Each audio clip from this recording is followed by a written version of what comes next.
Namo Buddhaya. Namo. Saudara-saudari sedama yang berbahagia dan saudara pemirsa TVRI dimanapun Anda berada, selamat berjumpa kembali dengan saya Wiwi dalam acara Mimbar Agama Buddha. Tentu saja saya tidak sendiri, kali ini saya sudah kedatangan narasumber kita kali ini. Namun sebelumnya beliau akan mengetengahkan tema yaitu bakti umat kepada anggota sangga. Kenapa tema ini yang dikemukakan untuk kita hari ini khususnya? Karena bulan Katina adalah bulan untuk melaksanakan perbuatan baik, berdana, dan melakukan hal-hal yang membuat hati penuh kebahagiaan. Sekarang di samping saya sudah hadir Romo Pandita Muda Marianto SPD. Selamat siang Romo, Namo Buddhaya. Siang, Namo Buddhaya. Apa kabar Romo? Baik. Baik, kali ini saya memang sengaja minta Romo untuk mengetengahkan tema bakti umat Buddha kepada anggota sangga, karena kita sebenarnya sudah memasuki ya Romo ya, udah mulai. Bulan Katina, masih Katina bulan depan, tapi ini udah akhir ya. Sudah akhir dari masa wasa. Jadi Romo tolong dijelaskan apa itu masa wasa dan nanti masuk Katina. Jadi supaya kita ada runtutan masa wasa dan Katina. Silahkan Romo. Ya, terima kasih. Terima kasih ya. Bu Wiwi selaku pemandu. Sebelumnya jumpa kembali dengan saya Marianto. Semoga dimanapun pemirsa sehat selalu, penuh dengan kebahagiaan. Pada kesempatan hari ini memang luar biasa ya, kita bisa bincang-bincang tentang Katina. Sebelum saya akan jelaskan lebih rinci, saya akan jelaskan sedikit untuk pengetahuan. Apa sih arti Katina itu sendiri dulu? Iya, betul. Katina itu sebenarnya dari bahasa Pali yang artinya adalah bingkai kayu. Oh, Katina bingkai kayu ya. Bingkai kayu yang digunakan untuk mengukur kain jubah. Oh, jadi kain pada jubah. waktu berarti itu, kainnya bante ya maksudnya itu. Pada waktu itu ketika masa wasa, masa musim hujan di zaman Sang Buddha, itu ada sekelompok biku yang ingin sekali berwasa dengan Sang Buddha. Ada sekitar 30. Tetapi karena dalam sebuah perjalanan tidak memungkinkan karena sudah memasuki bulan pengmusim hujan. Sehingga 30 biku ini tetap tinggal di satu desa dan tetap melayani apa yang ada yang bisa dilakukan untuk bisa memberikan pengetahuan kepada masyarakat di situ. Setelah selesai masa wasa itu sendiri, akhirnya kelompok biku 30 ini menemui Sang Buddha dan sebagai ungkapan ya, sebagai apa yang telah dilakukan oleh para biku selama 3 bulan ini adalah sesuatu yang baik. Sang Buddha kan waktu itu menerima banyak kain dari umat, sehingga dibagilah kain-kain itu dengan cara dipakai dengan ukuran kayu tadi, dengan bingkai kayu tadi. Bingkai kayu tadi untuk mengukur ya berarti. Makanya sampai saat itu dikenal dengan istilah Katina. Katina ini juga disebut sebagai bulan di dalam agama Buddha. Artinya bahwa perayaan Katina adalah perayaan di bulan Katina. Perayaan ini sangat istimewa karena terjadi itu sudah ada sejak zaman Sang Buddha. Beda dengan Asada itu diperingati setelah Sang Buddha tidak ada ya. Asadanya setelah Sang Buddha tidak ada, tapi kalau Katina Sang Buddha ada. Katina itu sudah perayaan yang diadakan oleh umat Buddha dari zaman Sang Buddha sampai sekarang tidak pernah putus. Itulah pengertian dari Katina dulu. Nah, apa yang dimaksud dengan masa wasa? Masa wasa adalah masa di mana seorang biku tinggal di suatu tempat selama musim hujan. Kalau saat ini ya kira-kira kalau dimulai bulan September ya, September, Oktober sampai November. Setelah Asada, bulan Asada, masuklah di bulan untuk seorang biku menjalankan masa wasa selama 3 bulan, masa musim hujan. Kalau di India ya, karena di India itu ada 4 musim. Kalau kita ya menyesuaikan. Selama masa wasa, biku ini harus tinggal di tempat itu untuk mendalami perilaku yang baik, untuk bisa membabarkan dhamma kepada masyarakat yang ada di situ, untuk tidak berpergian kemana-mana. Karena pada musim hujan itu ditakutkan karena dulu kan banyak itu rombongan biku itu jalan dari satu tempat ke tempat yang lain ya. Sekarang ada istilahnya tudong gitu ya. Itu rombongan biku itu jalan dari satu tempat ke tempat yang lain. Itu rombongannya banyak, bisa sampai ratusan, bahkan ada yang 1000-an. Ketika dalam sebuah perjalanan ketika di musim hujan itu kan pasti banyak tunas-tunas, banyak binatang kecil yang ditakutkan bisa terinjak tanpa disengaja. Untuk menghindari hal inilah, maka seorang Buddha membuat sebuah aturan untuk seorang biku untuk tinggal di satu tempat. Senioritas seorang biku, berapa lama dia hitung menjadi kebikuan itu sebenarnya dihitung dari berapa lama dewasa. Oh, bukan berapa lama dia jadi biku tapi berarti. Berapa lama dia menjalankan wasa. Karena selama 3 bulan itu biku itu ada aturan tidak boleh meninggalkan tempat. 3 bulan lebih dari 7 hari. 7 hari. Oh ya, berarti 7 hari maksimalnya gitu ya. Maksimalnya itu 7 hari seorang biku harus ketika dia pergi, bukannya tidak boleh sesuatu pergi meninggalkan, tapi kalau memang sudah hari ke-7, ketika dia tidak balik berarti dia dikatakan gagal masa wasanya. Berarti nggak dihitung gitu nggak ya dihitung, masa wasanya. Ya. Kalau dia mungkin dari sekian banyak mungkin sakit bantainya, harus meninggalkan tempat karena harus ditinggal di rumah sakit lebih dari 7 hari berarti dia gagal masa wasanya. Atau mengunjungi orang tua lebih dari 7 hari berarti gagal masa wasanya. Ini berarti kayak dulu saya pernah Romo melihat ada bante itu sakit kan, jadi dia harus ke rumah sakit setiap berapa hari dia harus balik lagi ke wihara. Oh itu karena supaya ke masa wasanya tidak terputus gitu ya Romo ya. Oke. Seorang biku ketika dia sudah menjalankan masa wasa sebanyak 10 kali, maka baru dikatakan sebagai tera. Oh ada jenjangnya ya, berarti 10 hari tua, berarti tera ya. Tera itu artinya yang sudah tua. Nanti ada lebih lagi. Yang sampai 20 tahun baru dikatakan Mahatera. Oh, jadi Tera, Mahatera ya. Itu baru dihitung dari berapa lama wasa. Nah, itu tentang wasa. Kita sebagai umat Buddha, saat ini para biku masih menjalankan wasa. Masih karena wasa, nanti tanggal 8 itu berakhirnya masa wasa untuk tahun ini. Tahun ini ya. Ya, 8 Oktober ya. Baru dikatakan akhir masa. Ketika di hari terakhir masa wasa, seorang biku harus melakukan yang dinamakan pawarana. Oh ya, ada kayak upacara gitu ya Romo ya. Upacara pawarana adalah ketika akhir dari masa wasa. Pawarana adalah sesuatu yang bisa kita jadikan sebuah teladan yang baik, walaupun itu yang melakukan adalah para biku.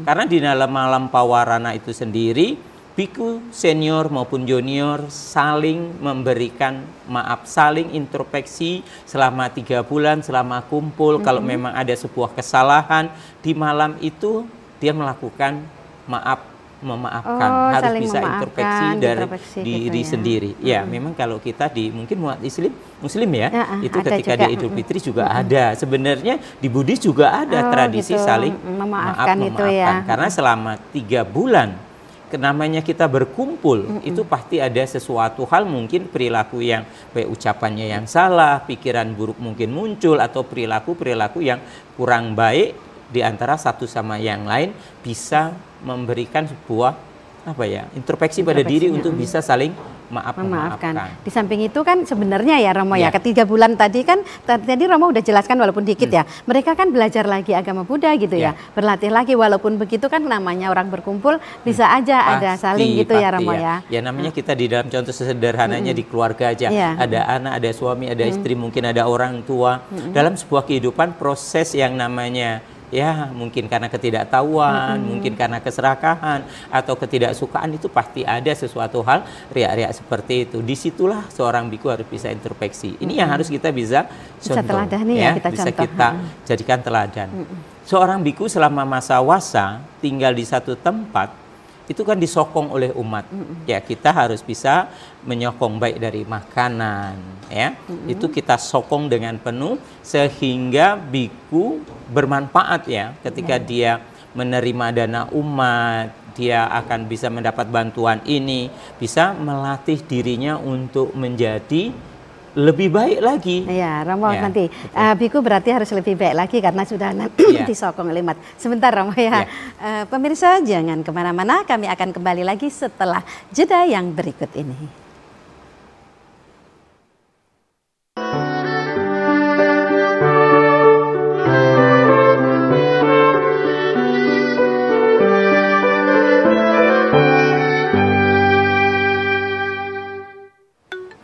Saudara pemirsa dimanapun Anda berada, masih bersama dengan saya, Wiwi, dalam acara Mimbar Agama Buddha dengan narasumber Romo Pandita Marianto SPD. Romo, tadi sudah sampai bahwa Romo sudah menerangkan tentang wasa itu apa, kemudian katina apa, dan yang paling menarik tadi kan sudah pada masa pawarana gitu Romo ya, yaitu para biku saling memberi maaf. Di samping itu saya ingin tanya juga, tadi Romo juga mau menjelaskan terus, nanti Romo teruskan penjelasan tadi, tapi tolong diselipkan bahwa di sana nanti selain maaf-maafan kan para biku itu kalau tadi dibilang musim penghujan berarti jubahnya udah pada rusak gitu ya. Betul. Nah nanti apa yang harus dilakukan dengan jubah rusak itu, kemudian apakah harus ada penambahan jubah, apakah ada syarat-syaratnya harus ganti jubah atau gimana gitu supaya ini jelas gitu Romo. Silakan.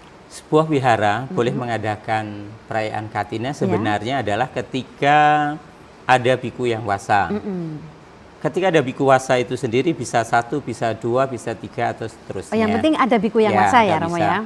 Tapi ketika biku yang wasa itu disebut sebagai sangga lengkap ya, artinya sudah lebih dari 4, baru boleh mengadakan pawarana. Kalau sendiri kan tidak gimana. Oh, jadi pawarana itu hanya 4 biku lebih gitu ya. Ya, diangkat sangga tadi sendiri. 2 juga biasanya tetap ada ya kan, tapi tidak selengkap. Nah, ketika para biku sudah mengetahui jubahnya mungkin sudah tidak layak, ketika dia nanti disebut sebagai di situ sudah lengkap sebagai sangga ya, para biku ketika dia akan mengganti jubahnya, itu dia akan taruh di depan dan ada dihadiri oleh sangga. Oh, dilihat jubahnya ini masih layak atau tidak. Oh, tidak ada, boleh basing-bayang ya. Asal pokoknya waktunya gitu bukan ya. Ketika jubah itu ternyata masih layak, boleh diturunkan untuk biku yang lain atau digunakan untuk yang lain. Kalau memang itu baru diganti dan disetujui boleh ganti, setelah hari katina boleh ganti. Oh, gitu. Kita sebagai umat Buddha makanya ada 4 persembahan setelah kita perayaan katina. Hari katina adalah hari istimewa karena di sini peran umat itu yang aktif. Ketika selesai perayaan, ya di negara-negara Buddhis itu justru 4 hari raya katina adalah hari raya spesial, paling meriah dan paling ramai ya, karena adanya peran dari umat untuk perayaan itu sendiri. Jadi disinilah biasanya kalau Waisak sudah selesai sudah bubar. Tapi ketika di katina justru para umat telah memberikan persembahan. Ada 4 sebenarnya. Oh, 4 persembahan ya. Persembahan. Yang pertama adalah makanan. Makanan ya. Itu kan udah biasa sehari-hari Romo ya. Makanan. Yang kedua bisa jubah. Bisa tempat tinggal dan bisa obat-obatan. Ya, ada 4 berarti ada 4 yang menjadi kebutuhan pokok dari seorang biku. Tapi saat ini cukup praktis kadang-kadang menggunakan uang. Apakah boleh? Ya boleh. Janganlah punya pemikiran bahwa uang itu nanti untuk bantinya ya. Nah, tidak. Tidak seperti itu. Kenapa dikasih uang? Uang nanti bantinya memang bantinya butuh uang. Katanya sangga nggak butuh uang. Nah, kayak gini nih Romo.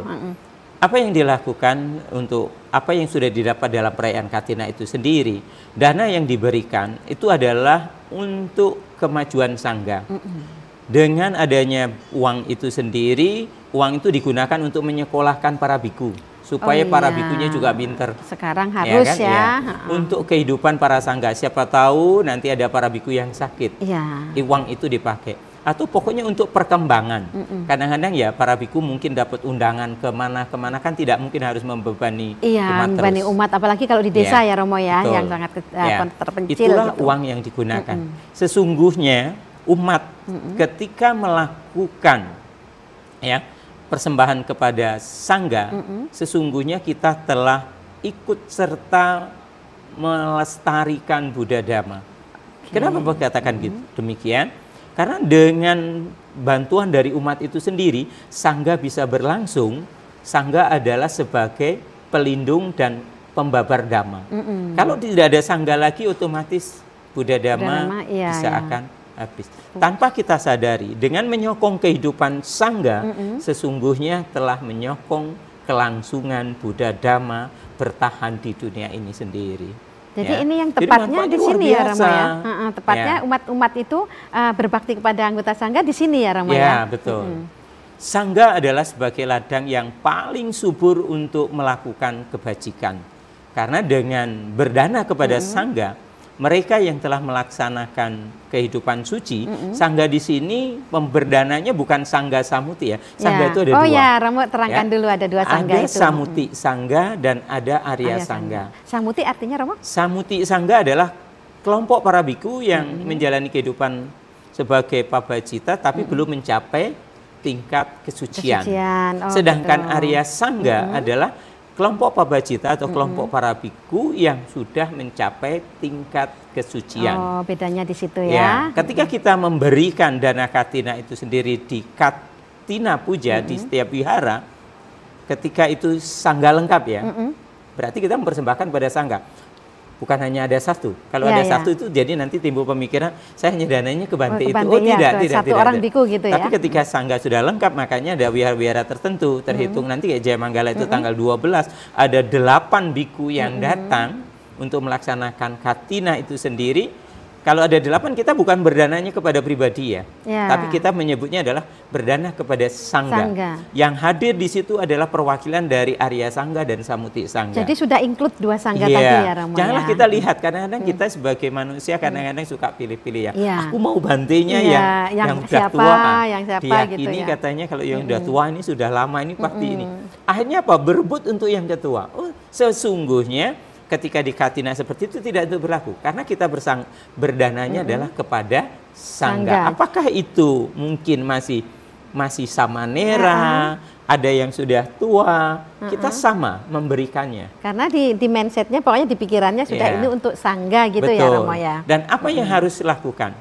Sebenarnya berdana yang baik itu sendiri.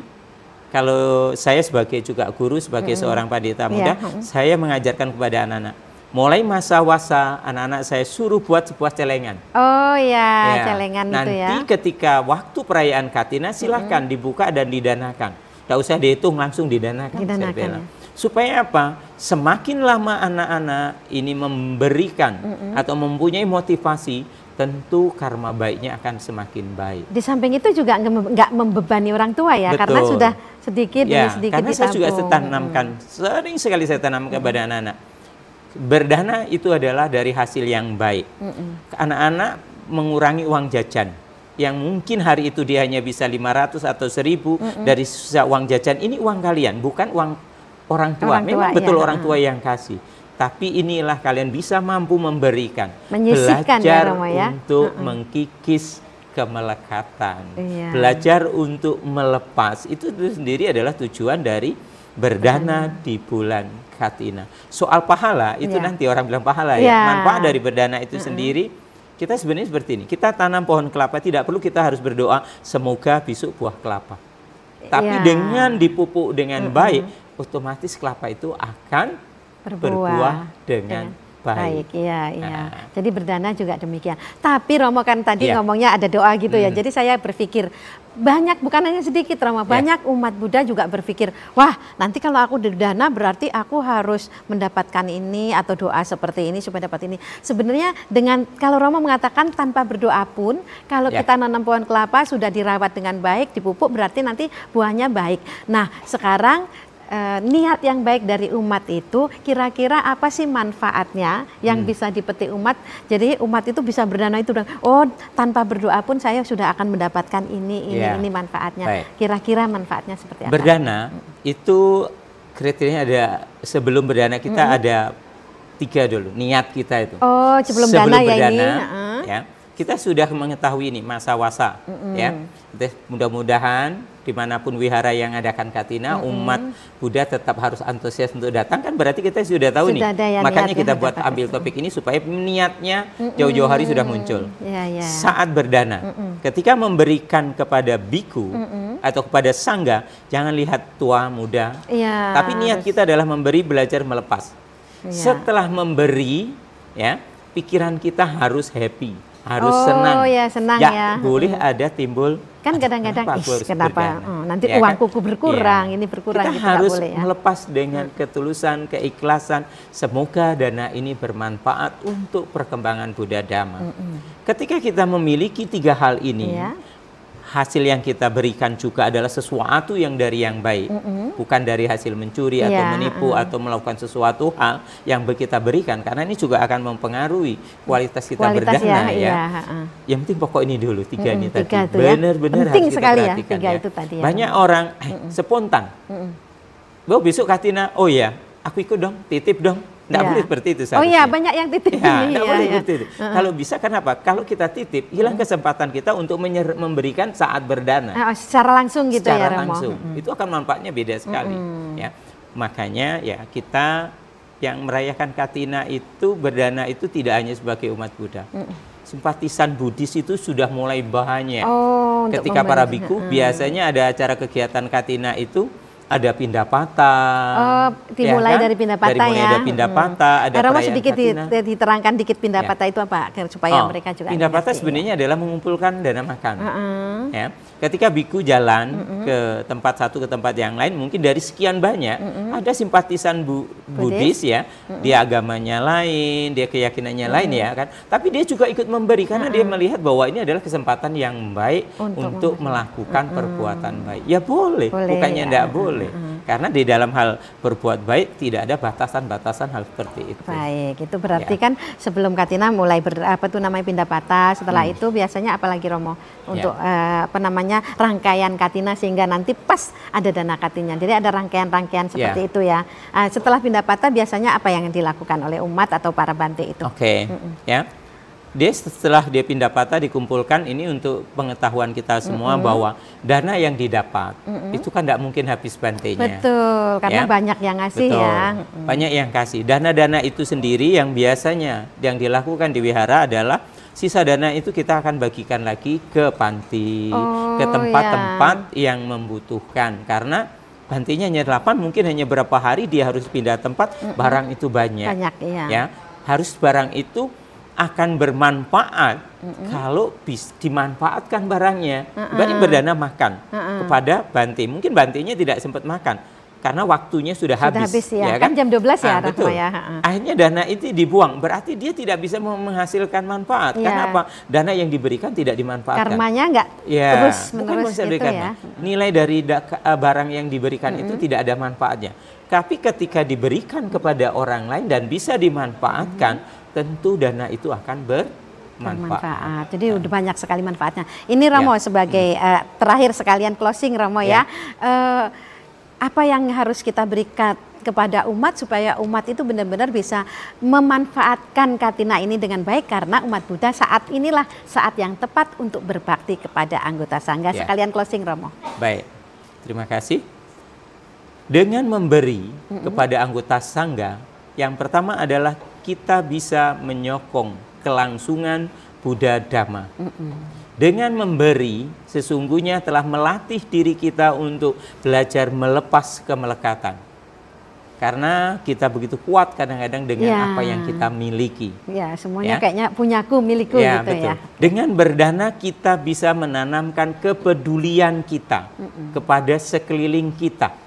Kita jangan hanya memberi kepada anggota sangga yang katanya memiliki nilai yang tertinggi, tapi kita juga harus bisa memberi kepada sekeliling kita, ya, lingkungan kita. Dimana yang kalau semuanya bisa satu sama lain berbahu-membahu untuk bisa membantu saat ini dalam kondisi yang susah, itu sangat-sangat berarti. Iya, baik. Terima kasih Romo. Ini berarti sudah membuat kita mengerti apa yang harus dilakukan oleh umat Buddha. Anumodana, Romo sudah hadir di sini. Semoga kita bisa lain kesempatan bisa memberikan materi yang lebih bagus supaya umat Buddha mengerti apa yang harus dilakukan, terutama pada saat Katina seperti ini. Dan boleh ditambah dikit ya. Dimanapun di Kota Jambi ada perayaan Katina, kita sebagai umat harus bisa dukung. Mendukung Katina sesungguhnya telah mendukung Buddha Dhamma di perkembangan di Kota Jambi. Baik, terima kasih. Dan saudara pemirsa dimanapun Anda berada, pada saat Katina nanti saudara bisa mengikuti Katina di wihara manapun. Di sana ada Katina, mari kita berbondong-bondong untuk memberikan dana kepada Biku Sangga. Jumlahnya seperti apa tadi sudah dikatakan, apa yang didanakan sudah disampaikan oleh Romo Pandita kita. Dan semoga kita nanti memperoleh manfaat yang baik, umur panjang, kebahagiaan, dan tentu saja kita semuanya mendapat berkah yang tidak ternilai. Dan akhir kata saudara, kita sampai di sini. Semoga ini bermanfaat untuk kita semuanya. Akhirnya sabe sata bawantu sukitata. Semoga semua makhluk hidup berbahagia. Satu, satu, satu.